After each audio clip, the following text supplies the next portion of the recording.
धैर्यधैर्यधैनम् श्रवणपटे यतिवरा महावाक्यजनार्दन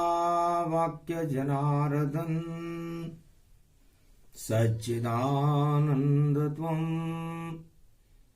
शरणं व्रजे। यादवेन्द्रं दयादाता पुण्डरीक्षाशीर्षसागरशयनं कमलनयनं नमस्तुते नमामि श्रीहरि। धैर्य से जिसको धारण किया जाता है, कर्णपटुओं से जिनका पान किया जाता है, ऐसे सच्चिदानंद भगवान श्री यादवेंद्र सरकार को मैं नित्य ही चिंतन करता हूं, नमन करता हूं, जिनको नमन करने से मंगलादि मंगल तो हो ही जाते हैं, साथ ही में बहुत बड़ा बल मिलता है मनुष्यों को।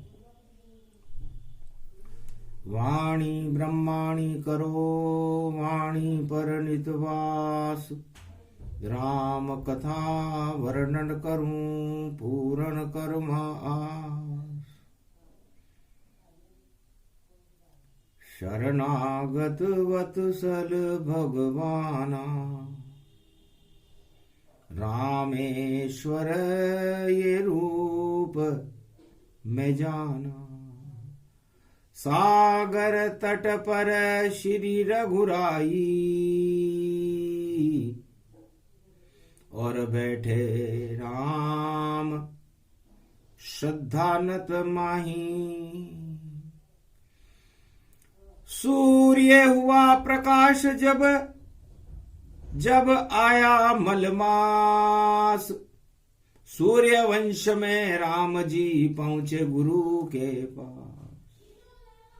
भगवान राम जो मर्यादा पुरुषोत्तम राम हैं, सूर्य वंश में हैं, जिनका प्रकाश पूरे त्रिलोक में प्रकाशमान रहता है, वो भगवान राम 14 वर्ष का वनवास काल काटते हुए सागर तट पर अपने गुरु भगवान शंकर का आह्वान कर रहे हैं। मलमास इसे ही कहते हैं, जब सूर्य गुरु के घर रहते हैं, मंत्रणा करते हैं गुरु से वह, और शक्ति अपने अंदर भरते हैं। तो जिनके हाथ वहां खाली, कुछ भी नहीं था इन हाथों में, पुरुषार्थ ही शक्ति उनकी, और रेत थी उनके हाथों में।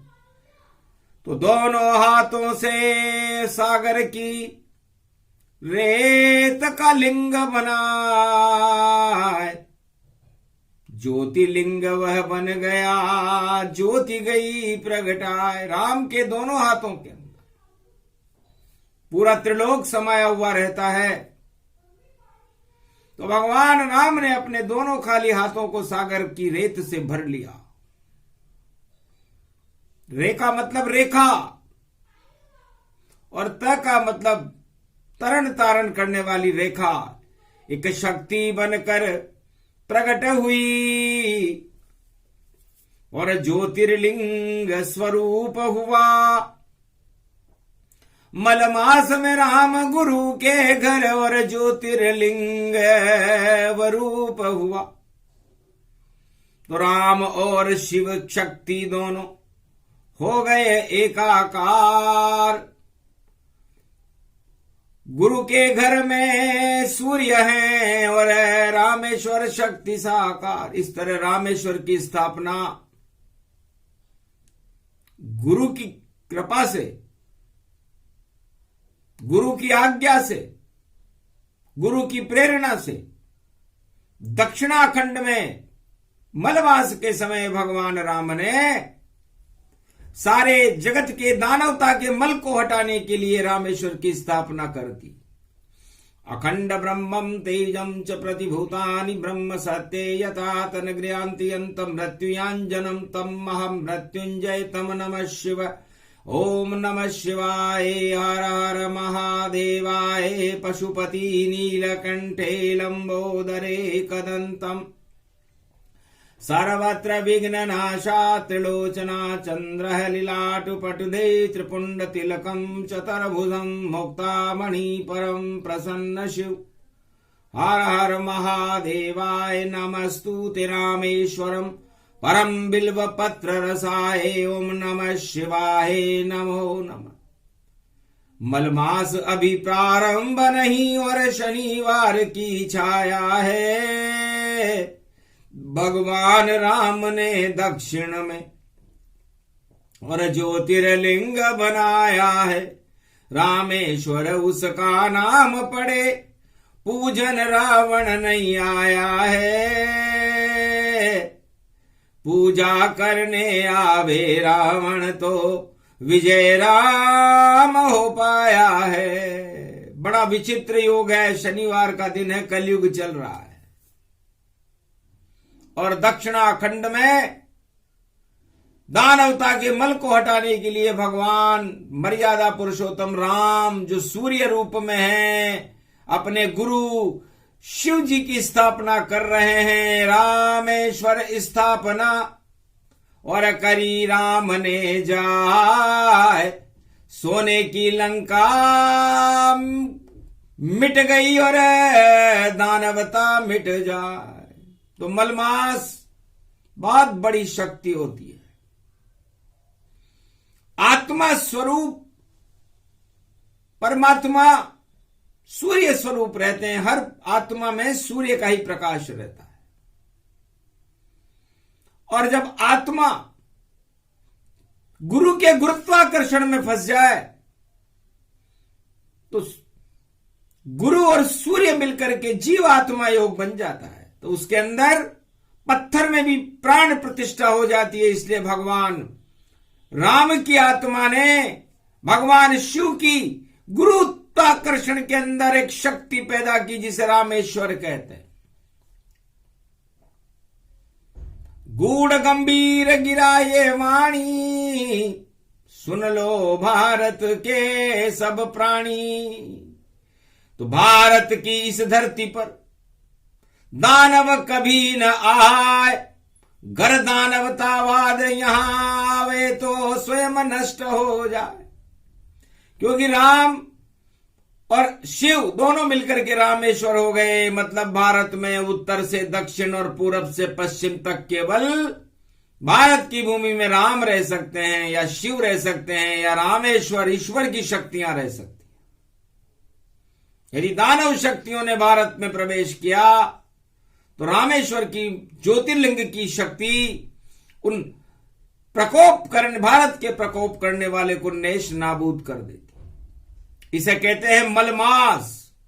सारे मल धो दिए गुरु ने, गुरु की कृपा दिखाई है। और राम सूर्य की शक्ति बनकर गुरु पूजा करवाई है। द्वादश ज्योतिर्लिंग भवानी रामेश्वर प्रगटाया है। कश्मीर से कन्याकुमारी ये भारत की छाया है। कन्या के वहां पांव पूजे और कन्या नव दुर्गा जानो। और रामेश्वर में कन्याकुमारी शक्ति भारत की मानो। तो भगवान राम फरमाते हैं कि बहुत गूढ़ रहस्य रामेश्वर की स्थापना, हंसी खेल नहीं है। और इसकी स्थापना मर्यादा पुरुषोत्तम राम भगवान राम ने अपने हाथों से की है। तो जिस ज्योतिर्लिंग की स्थापना, जिस ज्योति की स्थापना भगवान राम करें, उस ज्योति को कौन बुझा सकता है? तो वो ज्योति है शिव, उसकी आत्मा है राम। अब शिव ज्ञान को कहते हैं और आत्मा राम को कहते हैं। तो आत्मा में यदि ज्ञान भर जाए तो फिर भारत में अज्ञान रह ही नहीं सकता। और यह संकल्प त्रेता युग में 1.25 लाख वर्ष पहले भगवान राम ने भारत की रक्षा के लिए उठाया था कि मेरे दोनों हाथ खाली और नहीं कोई सेना साथ रहे, बस मेरे साथ रहे गुरु की शक्ति और रामेश्वर का हाथ रहे। गर रामेश्वर की कृपा रहे तो विजय राम हो जावेंगे। और इस ज्योतिर्लिंग की पूजा शिव की हम रावण से करवावेंगे। रावण को ही हम नष्ट करें, रावण को यहां बुलावेंगे। और शिव का शिष्य रावण भारी, उससे आशीर्वाद शिव दिलावेंगे। तो रावण पूजा करेगा रामेश्वर की आय और विजय का आशीर्वाद मिलेगा तो राम विजय हो जाए। कैसा विचित्र संयोग मल मास में राम जी ने अपनी बुद्धि से बनाया। रामेश्वर की स्थापना करने के लिए, पूजन करने के लिए रावण को बुलाया। चारों वेदों का ज्ञाता था और प्रकांड पंडित कहलाता था। विशर्वा ऋषि की संतान थी वह और ब्राह्मण रूप पूजाता था। पर दानवता उसमें भरी हुई और दानवता वह प्रगटाता था। फिर भी विद्वान त्रिलोक का रावण रामेश्वर की पूजन करने आता था। ओम शिव शिवाय रामेश्वराय सर्वशक्तिदायकं वरदायकं मंगलदायकं श्वेतबंध रामेश्वरम। प्रथम पूजा रावण करे, करे भोले का ध्यान। ओम नमः शिव बोल रहा है वेद मंत्र रावण पंडित महान। प्रथम पूजा रामेश्वर कीनी, आशीर्वाद विजय का दीनी। राम विजय हो जाए तुम्हारी, हमने सारी लंका हारी। गुरु की पूजन रावण आया, सारा मल रावण का हटाया। गुरु कृपा रावण हुई और रावण आया मलमास। सारे मल हट गए रावण के और हो गया दिव्य प्रकाश। एक तीर से 2 शिकार भगवान शंकर ने कर लिया। अपने शिष्य से अपनी पूजा करवा ली और विजय का आशीर्वाद राम को दिलवा दिया। और अपने शिष्य के मलमास में, चूंकि रावण भी मिलने आया है मलमास में गुरु से, रावण के गुरु भगवान शंकर है, तो हंसकर बोले रामेश्वर शिव, ये तो शिष्य हमारा है। दानवता का ये द्योतक चिन्ह पर कृपा प्राप्त हमारा है। तो राम तुम्हें निर्देश है, देवो मल सब हटाए। ये तो मल का मास है, इसमें प्रकाश भर जाए। इसको जीवन मुक्त कर दो, प्रकाश भर दो। कभी दानवता के बारे में सोचे ही नहीं। इसलिए पूजा करने बुलाया भगवान शंकर। और ब्राह्मण के मुख में अग्नि होती है, आपको विजय का आशीर्वाद दे रहा है, अपनी हार मान रहा है। तो हार का हार डाला राम के गले में, मैं अपनी हार स्वीकार करूं। मेरी जितनी शक्ति है शिव के चरणों में बारंबार धरूं। ये शीश दशानन का भई शिव के चरणों में झुकता है। रावण शक्तिशाली इतना, उसके आगे कोई न रुकता है। पर रामेश्वर के आगे रुक गया रावण शीश तमाम, और दशासन हार मान गया, जीत गए वहां राम। ये मलमास की कथा है। 4 वेद 6 शास्त्र और 18 पुराण, कहीं नहीं मिले मिलन राम और शिव और रावण जान। मलमास में मिलन हुआ, शनिवार को हुआ। अब राम की भी तुला राशि और रावण की भी तुला राशि, दोनों के शनि की 7.5 लगी हुई थी। तुला राशि में उस समय शनि मर्यादा पुरुषोत्तम राम पाप और पुण्य को तोलने के लिए बैठे हुए थे। भगवान न्यायाधीश बनकर शिव बैठे हुए थे और पाप पुण्य को तोल कर दे दिया शिव आदेश कि लंका नष्ट हो रावण तुम्हारी और विभीषण करे प्रवेश। लंका का राजा विभीषण होगा। लंका अब तुम्हारे हाथ में नहीं रहेगी, क्योंकि लंका तुम्हारा काल बनेगी और काल राम की कृपा से हम तुम्हारे आने नहीं देंगे, क्योंकि राम सूर्य रूप में और इष्ट देव मम राम और राम के इष्ट देव रामेश्वर, दोनों ही भगवान। तो जाओ कल्याण रावण अब होए तुम्हारा और मुक्ति मिले जगत से सारा। इस मृत्युलोक से तुम्हें मुक्ति प्रदान करते और राम को हम शक्ति प्रदान करते हैं। तो गुरु ने दोनों को एक एक वरदान दे दिया मलमास में। एक को पूजा करवाने के लिए बुलाया और एक को रामेश्वर की स्थापना करने के लिए बुलाया। तो रामेश्वर की स्थापना मर्यादा पुरुषोत्तम राम ने विजय होने के लिए की। तो रामेश्वर ज्योतिर्लिंग विजेता है। अब ये तो त्रेता युग से है। अब कोई भारत को विजेता बनाना चाहे तो संभव नहीं है।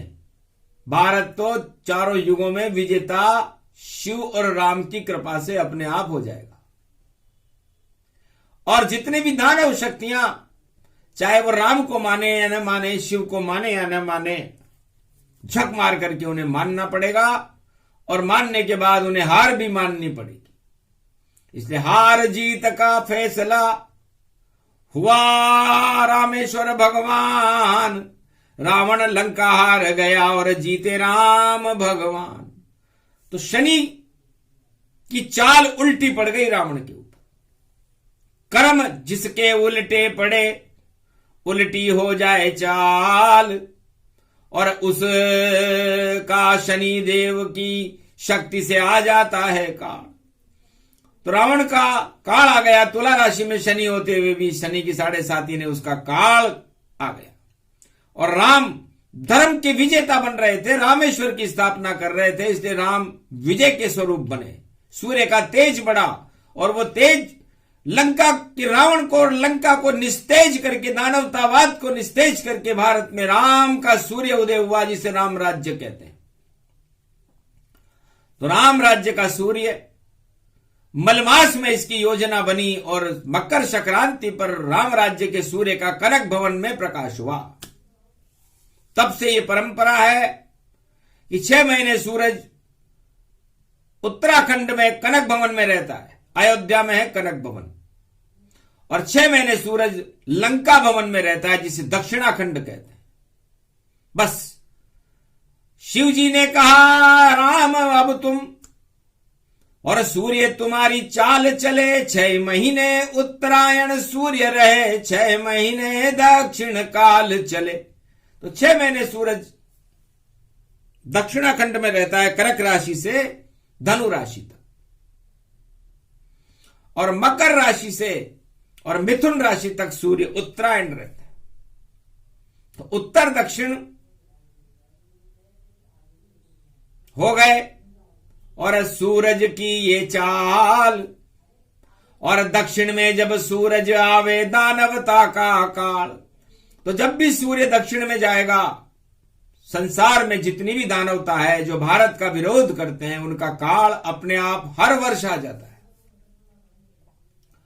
और जब सूर्य उत्तर में आएगा मकर संक्रांति के दिन से, तो धर्म की चाल बढ़ जाती है और 6 महीने सारे शुभ काम भारत में शुरू।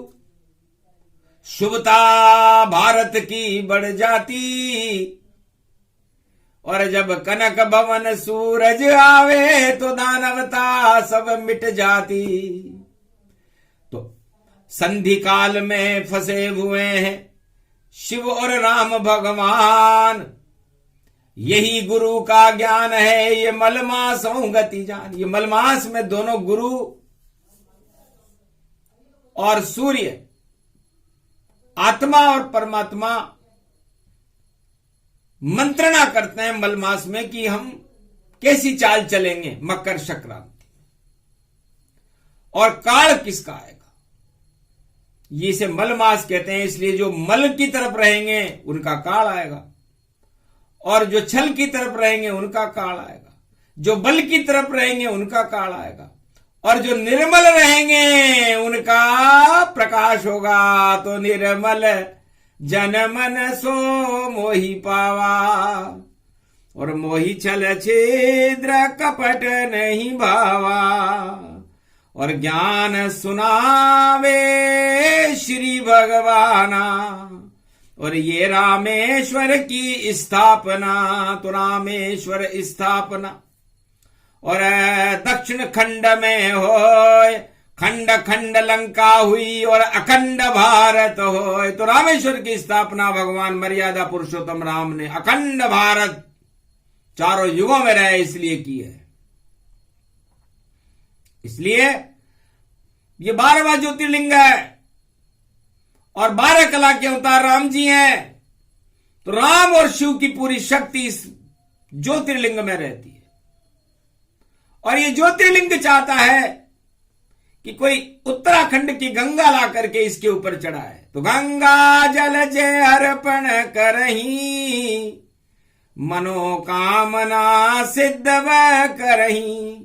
जे रामेश्वर गंगा जल से और करा दे स्नान, उस नर नारी के ऊपर कृपा करे रे भगवान।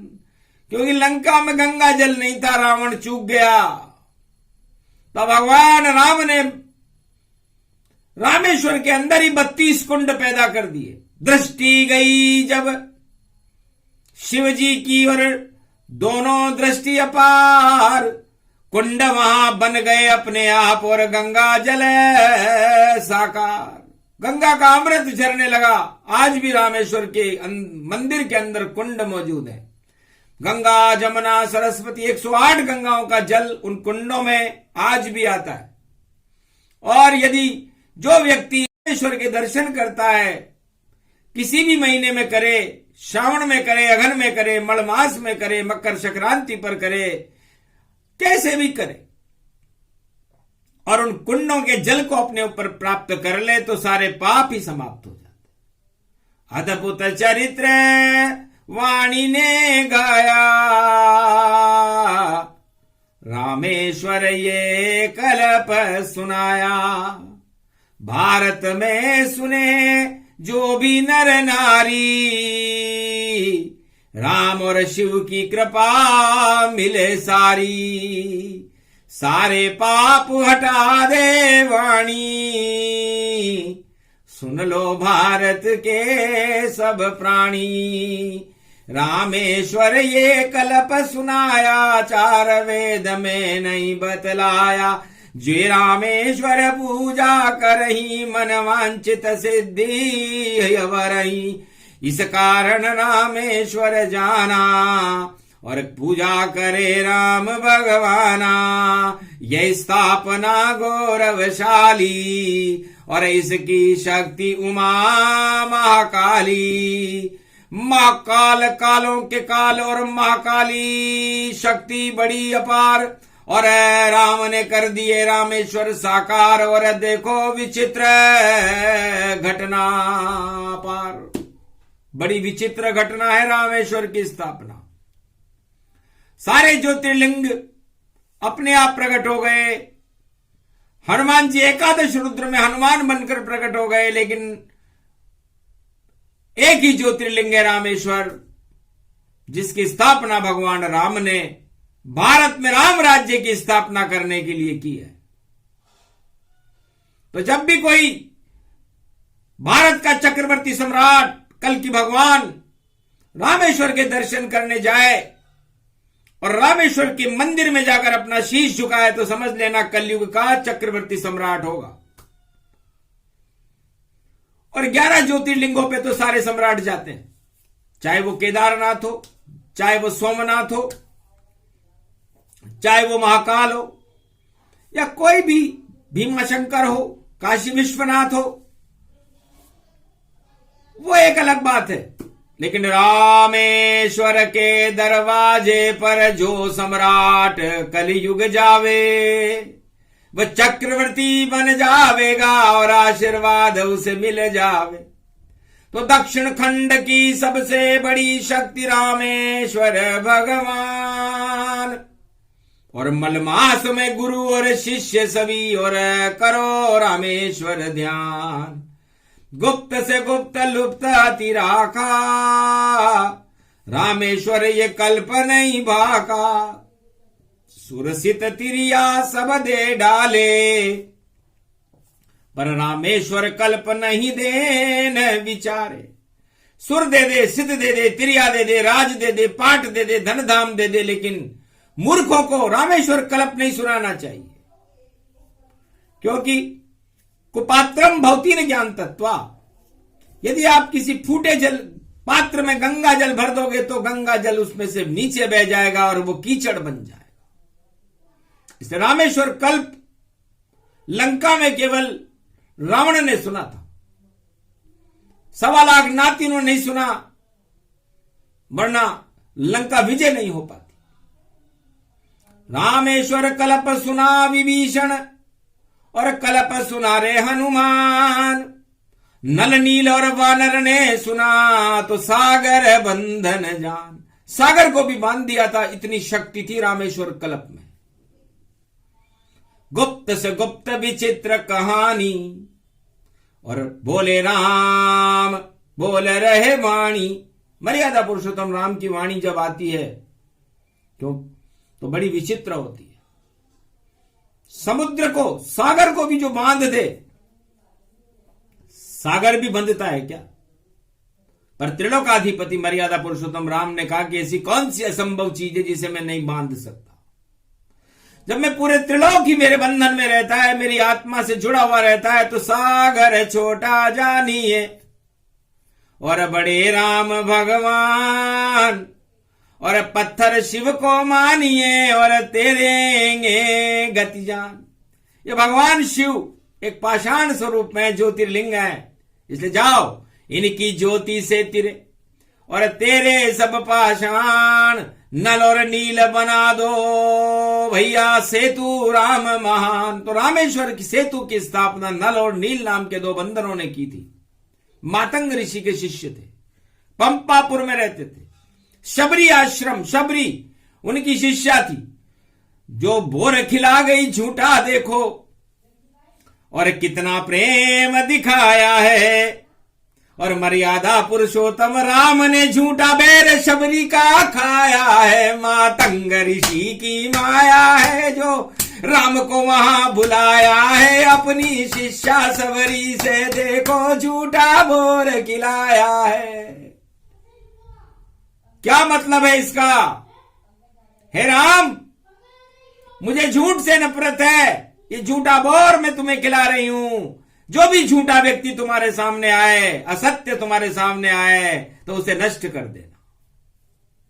गहरा संकेत गूढ़ गंभीर भई वाणी, आज तलक नहीं समझे प्राणी। झूठा झूठा बोर बोर, अरे बोर है लाल स्वरूप। तुम दशरथ के लाल हो और भारत लाल। अरे बेटा, सबरी ने कहा मुझे तो दिखाई भी नहीं देता, मुझे तो अमजी और लमजी दिखते हैं। राम जी बोलना नहीं जानती थी, दक्षिणाखंड में हिंदी नहीं आती, इसलिए वो अमजी, राम जी को आमजी बोल रही थी और लक्ष्मण जी को लमजी बोल रही थी।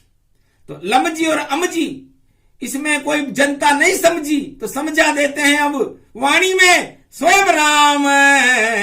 शक्ति शक्ति।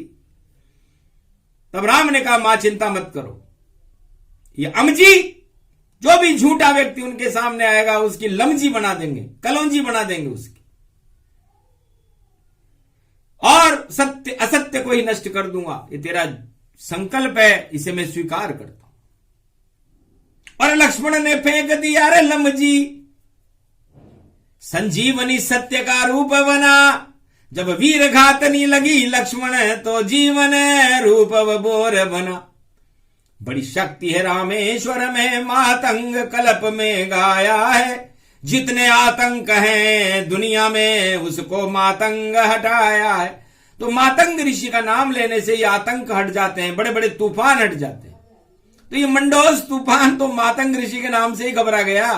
छोड़ भगा रे भाई भारत धरती, और मैं वहां डूब जाऊंगा। और मातंग ऋषि की शक्ति भारत में, वहां मैं शीश झुकाऊंगा। मंडोस नाम के एक तूफान जो कलयुग में उठ रहा था उसने सिर झुकाया कि मातंग मुझे तंग मत करना। मातंग के नाम से ही डर गया वो। तो मातंग ऋषि भारत में चारों युगों में विराजमान रहते हैं, और जो भारत को तंग करे उसके अंदर आतंक पैदा कर देते हैं। और शबरी का झूठ बोलने वालों को कड़ी सजा देता है।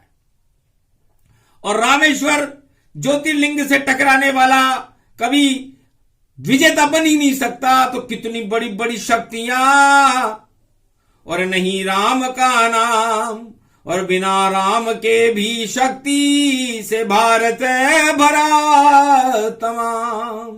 तो ये सब अद्भुत बातें हैं। रामेश्वर कल्प को यदि पूरा पढ़ा जाए तो 54 दिन लगते हैं, और भारत में तो ऐसी शक्तियां ही नहीं है जो रामेश्वर कल्प को सुन सके। इसे सूक्ष्म इसे सुनाया, ज्यादा नहीं ये भेद बताया।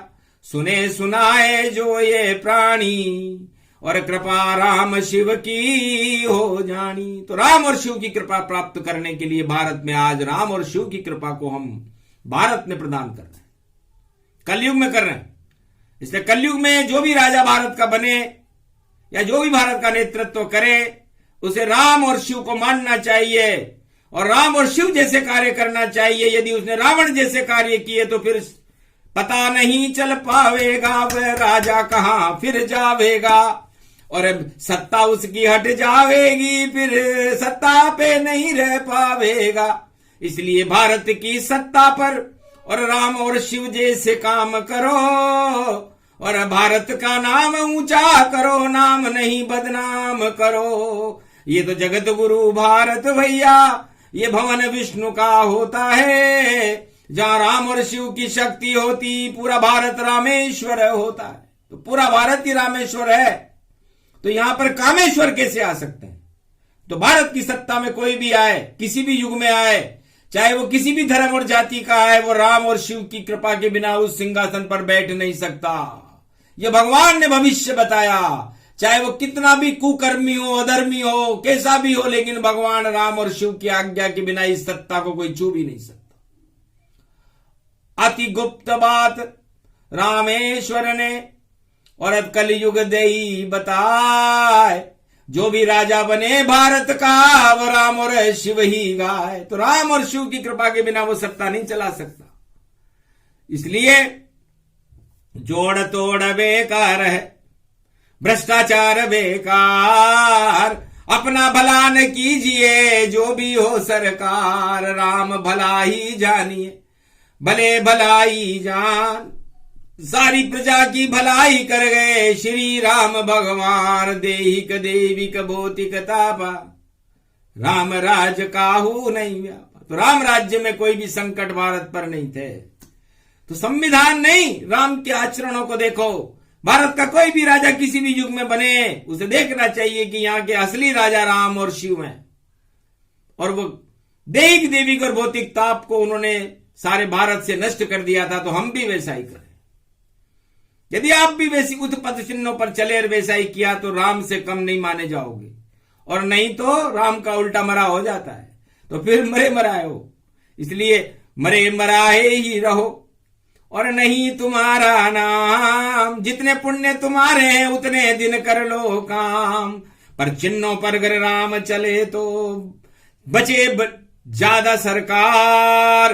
कृपा राम और शिव की हो जाए तो हो आदर सत्कार, सारी प्रजा प्रसन्न रहे तब होता है रमराज। देहिक देविक भौतिक ताप हटा दो, यही तुम्हारा काज। इसे हर राजा को भारत में देहिक देविक और भौतिक ताप हटाने के लिए प्रयत्न करने चाहिए, पूरी जान लगा देनी चाहिए, पूरी शक्ति लगा देनी चाहिए। यह राम ने करके दिखाया था। ये रामेश्वर कल्प की सूक्ष्म प्रसंग रेखा मलमास की छवि में भी मलमास तो प्रारंभ भी नहीं हुआ, अगन मास में ही हमने रामेश्वर की स्थापना कर दी, तो विजेता तो हम ही रहेंगे।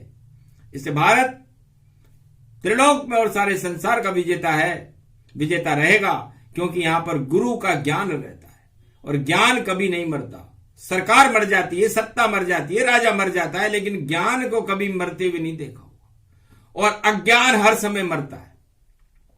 यही रामेश्वर की कथा और यही गीता का ज्ञान भगवान राम और शिव ने मलमास में राम जी को शिव जी ने समझाया और शिव जी ने राम जी को समझाया, और मलमास में रावण को यह बात समझ में आ गई और उसने मुक्ति की प्रार्थना करके अपने आप को जीवन मुक्त कर लिया। तो ये प्रसंग जो भी सुने जीवन मुक्त हो जाए, राम कृपा शिव कृपा भारत को मिल जाए। बोलो जय रामेश्वर महादेव की, आज की आनंद की, मर्यादा पुरुषोत्तम राम की, कश्मीर से कन्याकुमारी तक भारत माता की।